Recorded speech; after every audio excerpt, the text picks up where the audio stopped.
Hello, नमस्कार, सत श्री अकाल, आदाब। मेरा नाम है संजीव और आप अंग्रेजी सीखना शुरू कर चुके हैं। दोस्तों, आज के क्लास में मैं आपके लाइफ का सबसे बड़ा कंफ्यूजन दूर करने जा रहा हूं।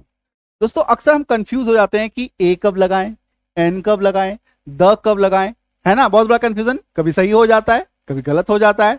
आखिर क्यों होता है इतना कंफ्यूजन?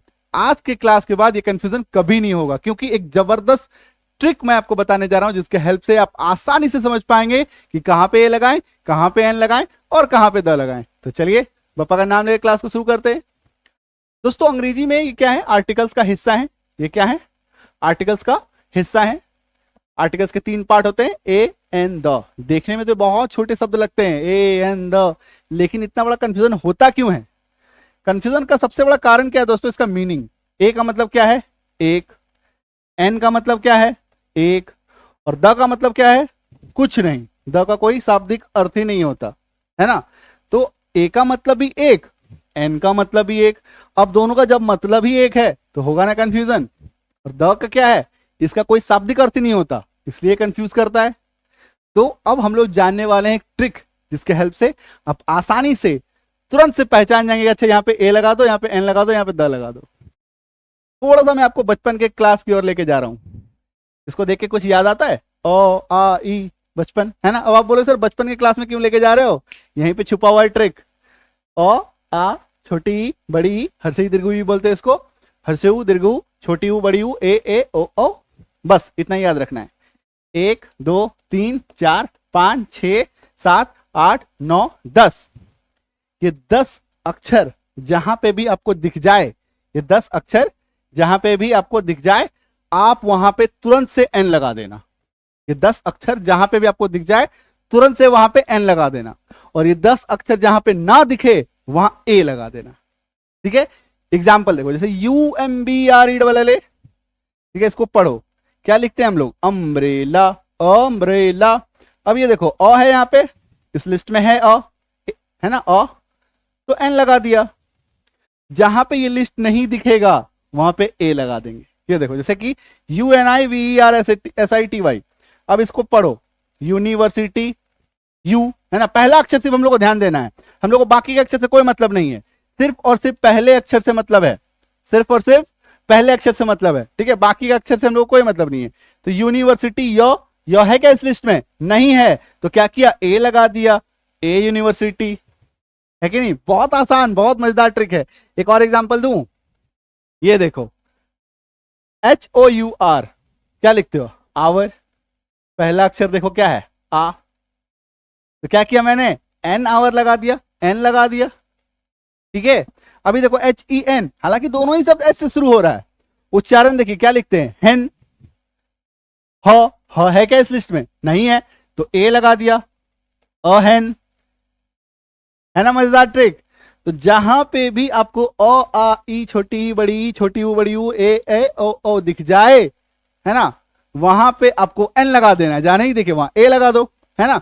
आपको पूरा लिखना भी नहीं है। कोई भी शब्द अगर आपके मन में आता है, उसको पूरा लिखने की जरूरत नहीं है।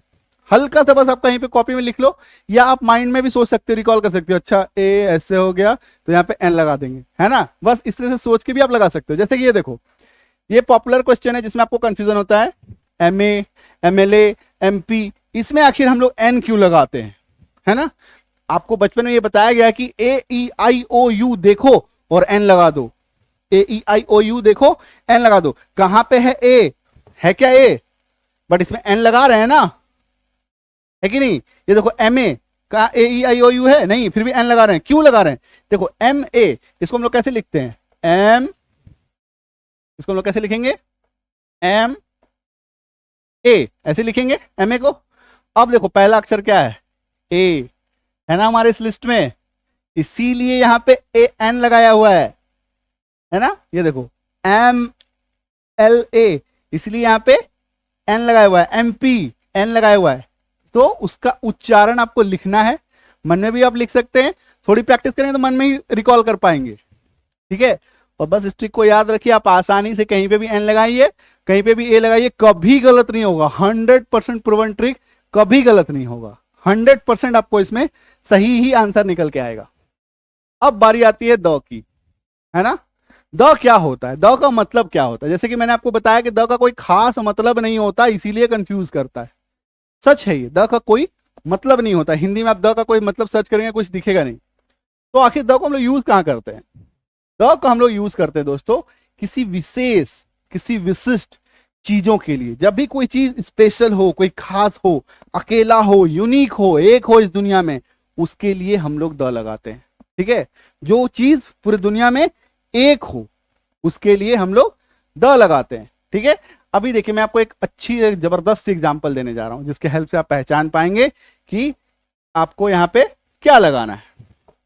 ये देखिए, जैसे लिखा हुआ है cow gives milk, cow gives milk. अब अगर क्या करें हम लोग यहां पे द लगाते तो सही होगा, द काउ गिव्स मिल्क।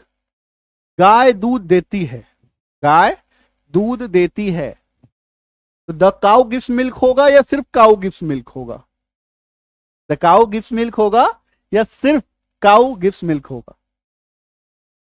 देखिए जब आप इसमें द लगा देंगे ना तो इसका क्या मतलब होगा कि एक खास गाय है आपके पास जो दूध देती है। दुनिया में, पूरी दुनिया में आप ही के पास एक खास तरह की गाय है जो दूध देती है, खास, है ना। मैंने आपको क्या बताया, द कहां पे लगाना है? किसी खास यूनिक चीज के पास लगाना है, अकेला पूरी दुनिया में फिर वैसा कुछ भी ना हो, तभी वहां पे आपको द लगाना है। तो आपके पास कोई खास और यूनिक गाय तो है नहीं दूध, जो दूध देती है। दुनिया की हर एक गाय दूध देती है कि नहीं? तो यहां पे द आपको नहीं लगाना है, यहां पे द आपको नहीं लगाना है। ठीक है, एक और एग्जांपल देखिए, सेम गाय से ही जुड़ा हुआ है। The cow is red, the cow is red, गाय लाल है। ठीक है, अब बताइए यहां पे द लगेगा या द नहीं लगेगा? सिर्फ काउ इज रेड होगा, सिर्फ काउ इज रेड होगा या द काउ इज रेड होगा? अगर मैं बोलूं cow is red, cow is red, तो दुनिया की हर गाय लाल हो जाएगी। क्या दुनिया की हर गाय लाल है? नहीं, कुछ खास गायें हैं जो लाल हैं, सभी गायें तो लाल नहीं होती। सभी गायें लाल होती हैं क्या? नहीं होती। खास चीजों के साथ, यूनिक चीजों के साथ हम लोग द लगाएंगे, है ना। तो यहां पे द लगेगा क्योंकि दुनिया की हर गाय लाल नहीं है। ठीक है, खास यूनिक चीजों के साथ लगाते हैं ना, तो कुछ पर्टिकुलर गाय हैं जो लाल हैं। अब लाल में भी बहुत तरह का है, मान लिया आपके पास एक लाल गाय है, अब कहें सर लाल तो बहुत सारा है, लाल तो बहुत सारा है, लेकिन वो लाल के सब मैच कर रहा है? नहीं कर रहा है ना, कोई भी कलर जो है मैच नहीं करता एग्जैक्टली। गाय के कलर को अगर आप देखें तो दो गायों को अगर आप रखेंगे तो मैच नहीं करेगी, भले ही वो लाल हो फिर भी वो मैच नहीं करेगी, है कि नहीं। तो यहां पे हम लोग द लगाएंगे क्योंकि गाय लाल है, किसी पर्टिकुलर गाय के बारे में बोल रहे हैं आप। ठीक है, और जनरलाइज टर्म हो, जनरल टर्म हो, जनरल जनरल बातें, ठीक है, तो वहां पे हम लोग द नहीं लगाते। ये देखो जनरल टर्म है, दुनिया के हर गाय दूध देती है, इसमें कौन सी बड़ी बात है? जनरल बात, तो वहां पे द नहीं लगाना। कोई खास बात हो तो द लगा देना है। ठीक है, जैसे महात्मा गांधी, द लगाते हैं, है ना। किसी भी पुस्तक जो यूनिक है जैसे कि रामायण, महाभारत, बाइबल, कुरान, इनके नाम के साथ जितने भी ग्रह हो गए, सन, मून, ये सब क्या है? सन, मून एक है, पूरे विश्व में एक है। 4-5 सूर्य आपको दिखते हैं क्या? 4-5 चांद आपको दिखते हैं क्या? नहीं, एक अकेला है, यूनिक है ना। तो वहां पे आपको द लगाना है। क्लियर है? होगा कंफ्यूजन आज के बाद कभी? Thank you so much, all the best, है ना। तो उम्मीद करता हूं कि अब आप कभी भी गलत नहीं करेंगे कि कहां पे ए लगाना है, कहां एन लगाना है, कहां द लगाना है। ठीक है, तो चलो मिले अगले क्लास में। Thank you so much, all the best. और ऐसे ज्ञानवर्धक क्लासेस के लिए देखते रहिए संजीव किजानी को।